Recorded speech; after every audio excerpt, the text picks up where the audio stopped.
Holland takes us now into the heart of the Middle Ages. There is a lot of misunderstanding about this period. When I was a student, it was called the Dark Ages. It was considered one of the dreariest periods in history. And I have since learned that this is simply anti-Catholic and anti-Christian propaganda.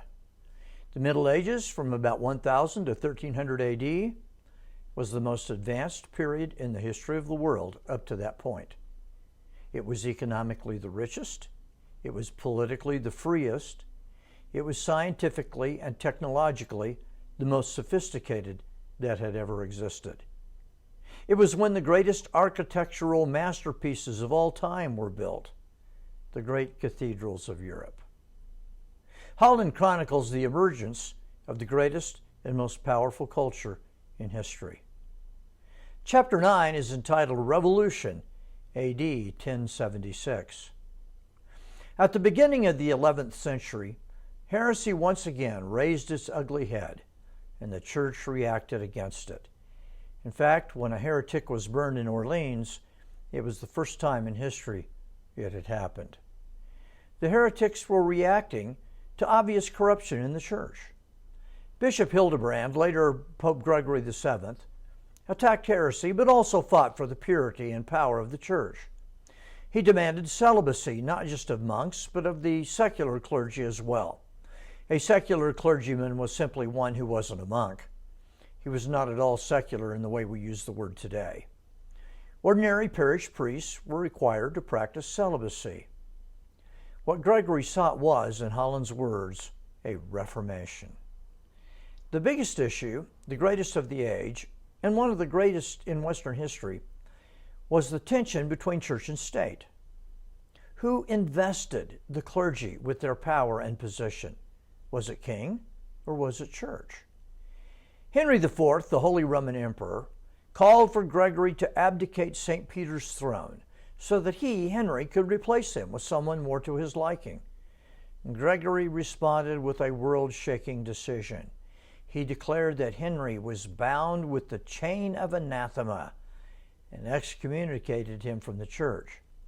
His subjects were absolved of all their oaths of loyalty to him, oaths that are taken religiously. Henry himself, as a tyrant and enemy of God, was deposed. The impact of the pronouncement proved devastating. Henry's authority went into meltdown. What arose out of this controversy was something brand new in Western culture, the distinction between the secular and the religious, which is why Holland calls it a turning point in world history, not just for Western culture, but the whole world. It became a permanent part of the West's understanding of itself. It is why Holland calls secularism a product of Christian culture. But another even more powerful idea had been introduced. Gregory had sought to bring all of society under the aegis of the church. He sought reformation, not just for the church, but for all society. It was an idea that would reverberate down through the centuries.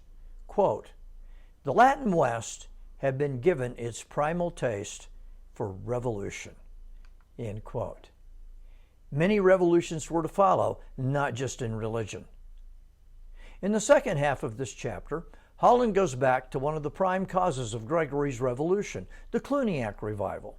Quote, "The most intoxicating of all the Reformers' slogans was freedom. One place more than any other served as its emblem. A monastery charged with a sense of holiness so strong that Gregory had taken it as his model for the entire church. That place was Cluny. In my Western Civ lectures over the years, I have used Cluny as an example of how God can take a small number of people and use them to change the world. Cluny was a monastic order begun in AD 910 in southeast France by 3 college-age men. What made it unique was its demand for independence from its local lord, Duke William. Cluny's freedom from interference, the level of its commitment to high monastic standards, the brilliance of its abbots made it great. It led to the emergence of the High Middle Ages, and as a result, to the birth of Western culture. This Reformation led to another world-altering event, the Crusades. Begun in 1095, the Crusaders accomplished a feat that sent a thrill through all Christendom, the recapture of Jerusalem. Holland devotes several paragraphs to the crusading spirit. The Roman Catholic Church and the papacy found itself at the zenith of its power during the High Middle Ages. It was an institution the kind never before witnessed, one that had not only come to think of itself sovereign, but had willed itself into becoming so, according to Holland. It was the glue that held medieval society together. The High Middle Ages produced several of the most powerful ideas of all time.